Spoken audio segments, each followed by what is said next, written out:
காவேரி வீட்டுக்கு வராங்க. ரூமுக்கு போகிறாங்க. போயிட்டு தேம்பி தேம்பி அழுதுகிட்டே இருக்காங்க. யமுனா சொன்ன எல்லாத்தையுமே யோசித்து பார்த்துட்ருக்காங்க. என் மேலே எந்த தப்புமே இல்லை, ஆனால் யமுனா என்னை தப்பாக புரிஞ்சுக்கிட்டு இப்படி பேசிகிட்டு இருக்கா. என்னோடய வாழ்க்கையை பற்றி நான் தான் முடிவெடுக்கணும், ஆனால் விஜய் முடிவெடுக்கிறாரு, நிவின் முடிவெடுக்கிறாரு, எனக்கு ஒன்றுமே புரியல அப்படின்னு சொல்லிட்டு பயங்கரமாக அழுதுகிட்டு இருக்காங்க. யமுனா வராங்க. வீட்டுக்கு வந்த உடனே நடந்த எல்லாத்தையுமே கங்கா கிட்ட சொல்கிறாங்க. அப்போ கங்கா சொல்கிறாங்க, இங்கே பாரு யமுனா, எந்த சூழ்நிலையிலுமே நீ காவேரி பற்றி ஒரு வார்த்தை கூட தப்பாக பேசாத, புரியுதா? காவேரி நமக்காகவே வாழ்ந்தவ. மாமா பணத்தை தொலைக்கும் போது கூட காவேரி என்ன பண்ணா? யமுனாக்காக என்னென்ன பண்ணியிருக்கா, எவ்வளோ கஷ்டப்பட்டிருக்கா, நீ பார்த்தல்ல. எல்லா உண்மையும் மறைச்சி பணத்தை ஏற்பாடு பண்ணி ஆப்ரேஷன் பண்ணியிருக்கா. அவள் என்றைக்குமே நம்ம குடும்பத்துக்கு நல்லது மட்டும்தான் நினைப்பா. அவளுக்கு கெட்டது நினைக்கவும் தெரியாது. அப்படி தப்பான வழிக்கு போகிறவளும் அவள் கிடையாது. அவள் ஒரு விஷயத்தை பண்ணுறான்னா கண்டிப்பாக அதில் ஏதோ ஒரு அர்த்தம் இருக்கும், புரியுதா? ஆனால் இப்போ நான் சொல்கிறது உனக்கு புரியாது, போக போக உனக்கே புரியும். காவேரி ரொம்ப தங்கமானவ, புரியுதா? அவளை பற்றி இன்றைக்கி இல்லை, எப்போவுமே என்கிட்ட ஒரு வார்த்தை கூட தப்பாக பேசாத அப்படின்னு சொல்லிட்டு கங்கா பயங்கர கோவமாக எழுந்து போகிறாங்க.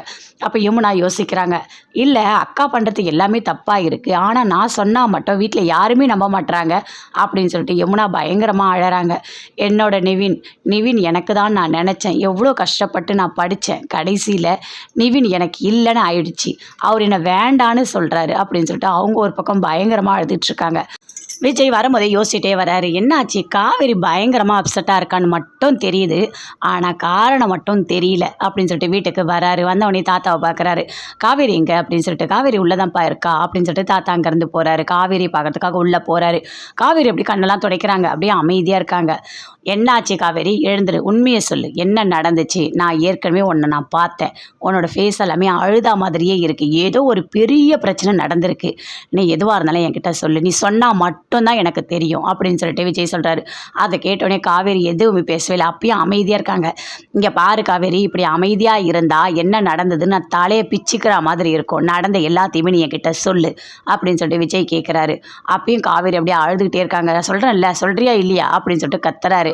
இங்கே பாருங்கள், உங்களுக்கும் எனக்கும் மட்டும்தான் தெரியும், நான் உங்களுக்கு கான்ட்ராக்டில் கல்யாணம் பண்ணியிருக்கேன், கரெக்டாக 1 வருஷம் தான் இருப்பேன், எல்லாமே தெரியும், ஆனால் நீங்கள் யாருக்கிட்டையும் சொல்ல மாட்டேன்னு சொன்னீங்க. நானும் யாருக்கிட்டையுமே இன்றைக்கி வரைக்கும் சொல்லலை, என் குடும்பத்துக்கிட்ட கூட நான் சொல்லலை. ஆனால் நீங்கள் போயிட்டு எதுக்காக நிவின்கிட்ட சொன்னீங்க? நீங்கள் அப்படி சொன்னதுனால என்ன நடந்தது தெரியுமா? யமுனா என்ன தப்பாக புரிஞ்சிட்ருக்கா, நான் நிவினோட போய் வாழ போகிறேன் அப்படின்னு சொல்லிட்டு. ஆனால் நீங்கள் தான் போயிட்டு காவேரி வருவா, வெயிட் பண்ணு, கல்யாணம் பண்ணிக்கோ அப்படின்னு சொல்லிட்டு நீங்கள் நிவின்கிட்ட எதுக்காக சொன்னீங்க? என்னை பற்றின முடிவு எடுக்கிறதுக்கு நீங்கள் எதுக்காக முடிவு எடுக்கிறீங்க? எனக்கு கரெக்டாக சொல்லுங்கள்.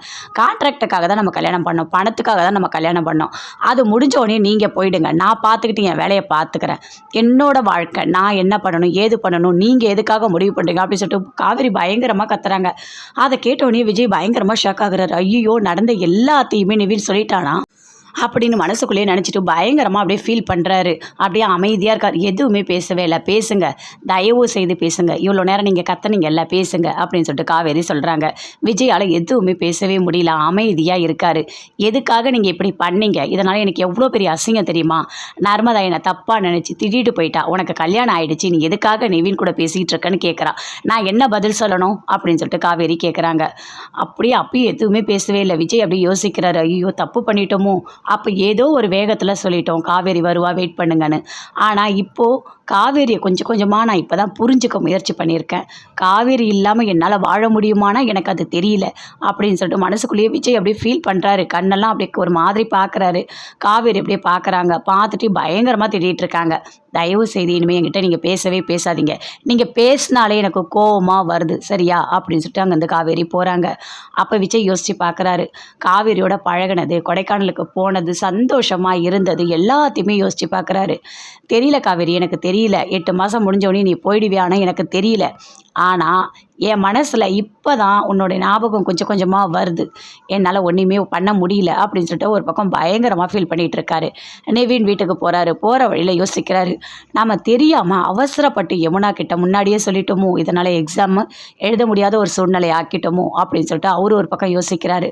பாவம் காவேரி காவேரி அழுதுட்டு போனதை பார்க்க தாங்கவே முடியலையே அப்படின்னு சொல்லிட்டு பயங்கரமாக ஃபீல் பண்ணுறாரு நிவின். அப்படியே யோசிச்சுட்டே போகிறாரு. வீட்டில் கங்கா யோசிக்கிறாங்க, எப்போவுமே காவேரி தப்பு பண்ணவே மாட்டா, அதுக்கு வாய்ப்பே இல்லை. ஆனால் யமுனா தான் தப்பாக புரிஞ்சிகிட்ருக்கா அப்படின்னு சொல்லிட்டு கங்கா ஒரு பக்கம் அப்படியே யோசிச்சுட்டே இருக்காங்க. அப்போ அவங்க அம்மா வராங்க.